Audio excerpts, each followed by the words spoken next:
Hello students and a very warm welcome to my YouTube channel. Today I am going to deal with chapter 6 of class 10th life processes. तो students chapter शुरू करने से पहले आप सभी बच्चे मेरे इस चैनल को सब्सक्राइब कर लीजिए। तो हम चैप्टर शुरू करते हैं लाइफ प्रोसेसेस जिसका पार्ट फर्स्ट है ये life processes. What do you understand by life processes? The processes which together perform the function of maintenance of life are called as life processes. ऐसे प्रोसेसेस जो कि एक साथ मिलकर लाइफ के मेंटेनेंस के फंक्शन को परफॉर्म करते हैं उन्हें हम लाइफ प्रोसेसेस बोलते हैं. लाइफ के मेंटेनेंस से हमारा मतलब है लाइफ का रख रखाव या लाइफ की केयर से है. ये सभी प्रोसेसेस लाइफ की केयर करते हैं. Nutrition, respiration, circulation, excretion are examples of essential life processes. कुछ सर्टेन एसेंशियल लाइफ प्रोसेसेस के एग्जांपल्स है, आप लोग अच्छे से लर्न करेंगे. Life processes require energy which is provided by nutrition. Life processes को अपने फंक्शन परफॉर्म करने के लिए एनर्जी की रिक्वायरमेंट होती है जो कि न्यूट्रिशन के द्वारा प्रोवाइड करवाई जाती है. न्यूट्रिशन की यदि हम बात करें तो it is defined as the process of intake of nutrients. Nutrients के इंटेक करने के प्रोसेस को, न्यूट्रिएंट्स के लेने के प्रोसेस को हम न्यूट्रिशन बोलते हैं. न्यूट्रिएंट्स में कार्बोहाइड्रेट्स, फैट्स, प्रोटीन्स आदि आते हैं. ऑर्गेनिज्म फिर इनका उपयोग विभिन्न प्रकार की बायोलॉजिकल एक्टिविटीज़ के अंदर करता है. आगे मोड्स ऑफ न्यूट्रिशन की हम बात करते हैं तो ऑटोट्रॉफिक मोड ऑफ न्यूट्रिशन हम देखते हैं. A kind of nutrition which the organism prepare their own organic food. ऐसा न्यूट्रिशन जिसमें ऑर्गेनिज्म अपना खुद का ऑर्गेनिक फूड खुद ही बनाता है. इसमें ये अपनी सराउंडिंग में पाए जाने वाले विभिन्न प्रकार के इनऑर्गेनिक रॉ मटेरियल को यूज करता है. और आप सभी लोगों को पता है, आप सभी बच्चों को पता है कि ग्रीन प्लांट्स जो होते हैं वो अपना भोजन या अपना फूड स्वयं बनाते हैं, इसलिए ये ऑटोट्रॉप्स कहे जाएंगे. हेटरोट्रॉफिक न्यूट्रिशन की हम बात करते हैं. A kind of nutrition in which the organisms derive energy from the intake and digestion of the organic substances prepared by autotrophs and other organic sources, for example all animals. ऐसा nutrition का प्रकार जिसमें organism autotrophs के द्वारा बनाए हुए organic substances के ऊपर डिपेंड करेगा या दूसरे प्रकार के ऑर्गेनिक सोर्स के ऊपर डिपेंड करेगा. यानी वो अपना फूड या तो ऑटोट्रॉप से प्राप्त करेगा या दूसरे प्रकार के ऑर्गेनिक सोर्स से प्राप्त करेगा. इस प्रकार के न्यूट्रिशन को हम हेटरोट्रॉफिक न्यूट्रिशन बोलते हैं और सभी एनिमल्स हेटरोट्रॉफिक न्यूट्रिशन के अंदर इंक्लूड किए गए हैं. आगे हम सेप्रोट्रॉफिक न्यूट्रिशन की बात करते हैं. A kind of nutrition in which the organism are derived their nutrients from dead and decaying organic matter. न्यूट्रिशन का ऐसा प्रकार जिसमें ऑर्गेनिज्म अपने न्यूट्रिएंट्स डेड और डिकेइंग ऑर्गेनिक मैटर से प्राप्त करते हैं. मृत और सड़ी गली वस्तुओं से अपने न्यूट्रिशन को प्राप्त करते हैं. इस प्रकार के न्यूट्रिशन को हम सेप्रोफाइटिक न्यूट्रिशन बोलते हैं. Rotten leaves, rotten bread, dead animals, house hold wastage, non living organic matter present in the soil, ये सब डिकेइंग और डेड मटेरियल है. सड़ी गली पत्तियाँ, सड़ी गली ब्रेड, सड़ी गले एनिमल्स, हाउस होल्ड वेस्ट, हमारे घर के कूड़े कचरे, नॉन लिविंग ऑर्गेनिक मैटर्स, इन सभी चीज़ों से. पैरासाइटिक न्यूट्रिशन की हम बात करते हैं. A type of nutrition which the organisms और parasites are derived their nutrition और food from other living organism without killing them. Parasitic nutrition का मतलब होता है परजीवी न्यूट्रिशंस, यानी ऐसे ऑर्गेनिज्म जो कि दूसरे ऑर्गेनिजम्स के ऊपर परजीवी जीवन जीते हैं और उनको बिना मारे अपना न्यूट्रिशन उनकी बॉडी से प्राप्त करते रहते हैं. Parasitic mode of nutrition is observed in several fungi. बहुत सारे फंजाई में इस प्रकार का न्यूट्रिशन देखा जाता है, बैक्टीरिया में देखा जाता है और कुछ प्लांट जैसे कसकुटा, अमरबेल में ये देखा जाता है. And some animals like plasmodium and round worms. Plasmodium और राउंड वॉर्म्स भी पैरासाइटिक न्यूट्रिशन रखते हैं.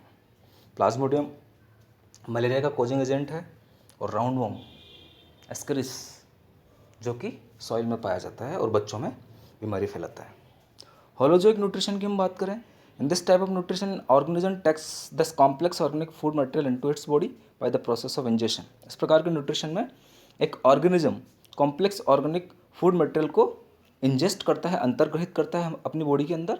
The ingested food is digested, फिर उस फूड को वो डाइजेस्ट करता है and then absorb into the body cells of the organism. और उसके बाद ये डाइजेस्टेड फूड उस ऑर्गेनिज्म की बॉडी सेल में एब्जॉर्ब कर लिया जाता है. इस प्रकार के न्यूट्रिशन को हम होलोजोइक न्यूट्रिशन बोलते हैं. Human beings and most of the animal have holozoic mode of nutrition. Human being और मोस्ट ऑफ द एनिमल के अंदर इसी प्रकार का मोड ऑफ न्यूट्रिशन पाया जाता है, होलोजोइक मोड ऑफ न्यूट्रिशन पाया जाता है. तो स्टूडेंट्स आप बहुत अच्छे से इन सभी न्यूट्रिशंस को लर्न करेंगे. आगे हम देखते हैं nutrition in plants. The process by which green plants make their own food like glucose from carbon dioxide and water by using sunlight energy in the presence of chlorophyll is called photosynthesis. आप सभी जानते हैं कि green plants जो है अपना food, अपना organic food photosynthesis की क्रिया के द्वारा बनाते हैं। और फोटोसिंथेसिस में जो ऑर्गेनिक फूड बनता है वो ग्लूकोज बनता है। फोटोसिंथेसिस की प्रक्रिया में कार्बन डाइऑक्साइड वाटर को यूटिलाइज किया जाता है सनलाइट की प्रेजेंस में, क्लोरोफिल की प्रेजेंस में, और ग्लूकोज वाटर और ऑक्सीजन बाई प्रोडक्ट के रूप में बाहर निकलती है। इस पूरे प्रोसेस को हम फोटोसिंथेसिस बोलते हैं। फोटोसिंथेसिस की रिएक्शन आप लर्न करेंगे 6CO2 + 12H2O, C6H12O6 + 6H2O + 6O2, C6H12O6 glucose का फॉर्मेशन यहाँ होता है। The process of photosynthesis takes place in the green leaves of a plant. जो फोटोसिंथेसिस का प्रोसेस है वो प्लांट के ग्रीन लीव्स में होता है, हरी पत्तियों में होता है। Because the content green pigment called chlorophyll, क्योंकि ग्रीन लीव्स में एक ग्रीन कलर का पिगमेंट पाया जाता है जिसे हम क्लोरोफिल कहते हैं, in special cell organelle called chloroplast. ये ग्रीन पिगमेंट एक स्पेशल सेल ऑर्गेनेल में मिलता है जिसे क्लोरोप्लास्ट के नाम से हम जानते हैं। 9th क्लास में आप क्लोरोप्लास्ट के बारे में भी पढ़ चुके हैं। The food prepared by the green leaves of a plant is in the form of a simple sugar called glucose, जैसे कि मैं पहले भी बता चुका हूँ। It is then send to different parts of the plant. Glucose बनने के बाद different part of the plant में चला जाता है। The extra glucose is change into another food called starch. और जो एक्स्ट्रा ग्लूकोज होता है जिसकी प्लांट को आवश्यकता नहीं होती है वो स्टार्च में चेंज हो जाता है। यानी स्टार्च जो है वो प्लांट के अंदर एक रिजर्व फूड मटेरियल है। This starch is stored in the leaves of the plant. ये स्टार्च जो है वो प्लांट के लीव्स में स्टोर हो जाता है। Glucose and starch belong to a category of foods called carbohydrate. Glucose और स्टार्च दोनों कार्बोहाइड्रेट से बिलोंग करते हैं, दोनों कार्बोहाइड्रेट है। The following events occur during this process. Photosynthesis के दौरान फॉलोइंग इवेंट्स होती है। सबसे पहली इवेंट है absorption of light energy by chlorophyll. Chlorophyll के द्वारा लाइट एनर्जी को एब्जॉर्ब किया जाता है। Second, conversion of light energy to chemical energy. Light energy का केमिकल एनर्जी में कन्वर्जन होता है। And splitting of water molecules into hydrogen and oxygen. और वाटर मॉलिक्यूल टूटता है हाइड्रोजन और ऑक्सीजन के अंदर। कन्वर्जन मतलब बदलना लाइट एनर्जी का केमिकल एनर्जी में, और स्प्लिटिंग का मतलब टूटना। Reduction of carbon dioxide to carbohydrates. Carbon dioxide reduce होकर कार्बोहाइड्रेट बनाती है, यानी कार्बन डाइऑक्साइड का अपचयन हो जाता है और वो कार्बोहाइड्रेट में चेंज हो जाती है। The plants take carbon dioxide required for photosynthesis from air. जो CO2 फोटोसिंथेसिस में यूज होती है वो एयर से ली जाती है थ्रू टाइनी पोर्स। और ये कार्बन डाइऑक्साइड छोटे छोटे पोर्स के द्वारा ली जाती है जिन्हें हम स्टोमेटा बोलते हैं, present on the surface of leaves. ये स्टोमेटा लीफ के सरफेस पर पाए जाते हैं, ये लीफ की सतह पर पाए जाते हैं। Massive amounts of gases exchange takes place in the leaves through these pores for the purpose of photosynthesis. Leaf की सतह पर पाए जाने वाले इन स्टोमेटा के द्वारा बहुत मासिव अमाउंट में गैसेज एक्सचेंज होता है ताकि फोटोसिंथेसिस हो सके। But it is important to note here that exchange of gases occur across the surface of stems, roots and leaves as well. यहाँ पर यह भी बहुत इंपॉर्टेंट है कि एक्सचेंज ऑफ गैसेज जो मिलता है वो स्टेम, रूट और लीव्स की सरफेस के अक्रॉस मिलता है, इनके आर पार मिलता है। Since large amounts of water can also be lost through this stomata. इस प्रकार से बहुत ज़्यादा अमाउंट में वाटर भी इन स्टोमेटा के द्वारा लॉस्ट किया जाता है ट्रांसपिरेशन के रूप में। The plant closes this spots when it does not need carbon dioxide for photosynthesis. Plants इन टाइनी पोर्स को क्लोज कर देता है जब फोटोसिंथेसिस के लिए CO2 की आवश्यकता नहीं होती है। The opening and closing of the pore is a function of the guard cell. Stomata का खुलना और बंद होना गार्ड सेल की फंक्शन के ऊपर डिपेंड करता है।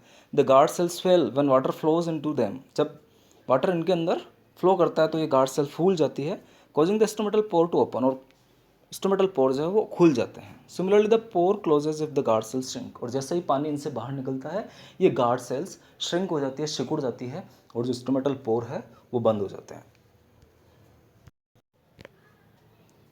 ये स्टोमेटा का डायग्राम आपको बताया हुआ है। आपको गार्ड सेल्स दिख रही है।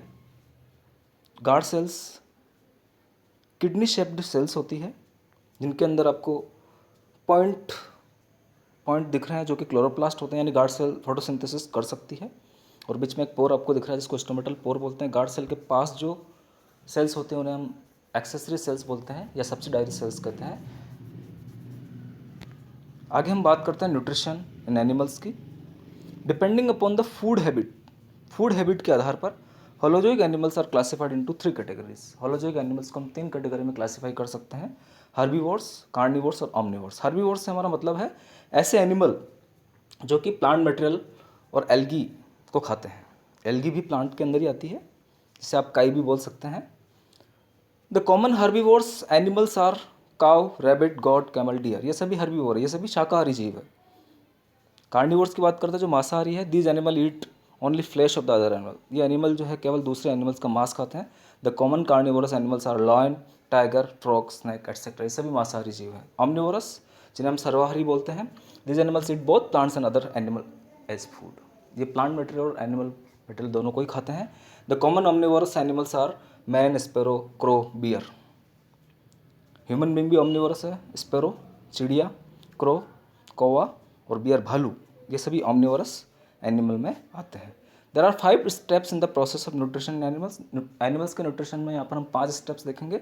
These are as follows. सबसे पहली स्टेप है ingestion. The process of taking food into the body is called ingestion. Food को बॉडी के अंदर लेना, फूड को बॉडी के अंदर अंतर्ग्रहित करना इंजेशन कहलाता है। दूसरा है हमारे पास digestion. The process in which the food containing large insoluble molecule is broken down into small water soluble molecules. Digestion से हमारा मतलब है जो लार्ज फूड पार्टिकल्स हैं उनको छोटे छोटे फूड पार्टिकल्स में, सोल्यूबल फूड पार्टिकल्स में तोड़ना, इसी को हम डाइजेशन बोलते हैं। Absorption, the process in which the digested food passes through the intestinal wall into blood stream is called absorption. जो डाइजेस्टेड फूड है वो इंटेस्टाइनल वॉल के द्वारा ब्लड स्ट्रीम में चली जाती है और फिर उसको एब्जॉर्ब कर लिया जाता है, इसको हम एब्जॉर्प्शन कहेंगे। फिर assimilation, the process in which the absorb food is taken in body cells and used for energy. जो एब्जॉर्ब फूड है बॉडी सेल्स के द्वारा ले लिया जाता है और उसका उपयोग एनर्जी के लिए किया जाता है, ग्रोथ के लिए किया जाता है या रिपेयर के लिए किया जाएगा। इस प्रोसेस को हम एसिमिलेशन कहेंगे। फिर है egestion, the process in which the undigested food is removed from the body is called egestion. जो अनडाइजेस्टेड फूड बच गया है उसे हम बॉडी से बाहर निकाल देते हैं, उसे हम इजेशन बोलेंगे। स्टूल के रूप में बॉडी से हम अनडाइजेस्टेड फूड को बाहर निकालते हैं, इस क्रिया को इजेशन कहा जाता है। न्यूट्रिशन, अमीबा की बात करते हैं हम। अमीबा एक यूनिसेलुलर ऑर्गेनिज्म है। बहुत ही सिंपल प्रकार का न्यूट्रिशन इसमें दिखाई देता है। Amoeba shows holozoic mode of nutrition. Amoeba के अंदर होलोजोइक मोड ऑफ न्यूट्रिशन मिलता है, जैसा कि हम होलोजोइक न्यूट्रिशन के बारे में पढ़ चुके हैं। Obtains its food through phagocytosis. Amoeba अपना भोजन फेगोसाइटोसिस की क्रिया के द्वारा ग्रहण करता है। फेगोसाइटोसिस की क्रिया से मतलब है भक्षण की क्रिया। It engulfs the microscopic food particle by forming pseudopodia. ये अपने शरीर पर सूडोपोडिया बनाता है और सूडोपोडिया के द्वारा ये माइक्रोस्कोपिक फूड पार्टिकल को निगल लेता है, इनगल्फ कर लेता है। सूडोपोडिया जो होते हैं वो टेम्पररी प्रोटोप्लाज्मिक प्रोसेस होते हैं। इसके प्लाज्मा मेम्ब्रेन से प्रोटोड होते हैं और भोजन ग्रहण करने में ये मदद करवाते हैं। The food particle get surrounded by pseudopodia to form food vacuole. ये फूड पार्टिकल जो है सूडोपोडिया के द्वारा सराउंड कर लिए जाते हैं और फिर एक फूड वैक्यूल का निर्माण हो जाता है। फूड वैक्यूल में एंजाइम्स का सिक्रेशन होता है और एंजाइम्स के द्वारा फूड को डाइजेस्ट कर लिया जाता है और इस प्रकार से अमीबा में न्यूट्रिशन की क्रिया पूरी हो जाती है। ये अमीबा में न्यूट्रिशन दिखाया गया है। आप डायग्राम बनाने की प्रैक्टिस करेंगे स्टूडेंट्स। अमीबा, इसकी कोई निश्चित बॉडी शेप नहीं होती है, ये यूनिसेलुलर ऑर्गेनिज्म है। फूड पार्टिकल इसके पास आ रहा है, न्यूक्लियस आपको अंदर दिख रहा है। फिर ये अमीबा अपने प्लाज्मा मेम्ब्रेन के द्वारा एक सूडोपोडिया बनाता है। सूडोपोडिया अमीबा के लोकोमोटरी ऑर्गन भी है, क्योंकि ये इसको गमन में सहायता करते हैं, एक स्थान से दूसरे स्थान पर पहुंचाने में सहायता करते हैं। फिर सूडोपोडिया के द्वारा एक फूड वैक्यूल बन जाती है। फूड वैक्यूल के अंदर एंजाइम्स का सिक्रेशन होता है और भोजन को पचा लिया जाता है। इस प्रकार से न्यूट्रिशन इन अमीबा कंप्लीट हो जाता है। Thanks student. Life processes chapter का ये लेक्चर 1 था, पार्ट 1 था। आप सभी स्टूडेंट्स इस पार्ट को बहुत अच्छे तरीके से तैयार करेंगे। Again thank you very much students.